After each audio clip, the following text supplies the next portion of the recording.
આજે એકાદશી પીરસ્યો ભોજન થાળ જમવા પધારજો। આજે એકાદશી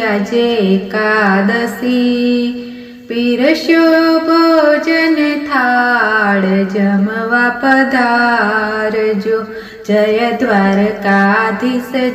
દ્વારકાધીશ ભોજન થાળ ધરાવ્યો વેલા આવજો। વૈકુંઠથી વેલા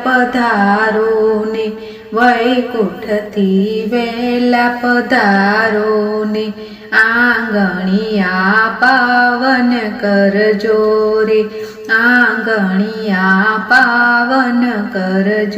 રે હાથ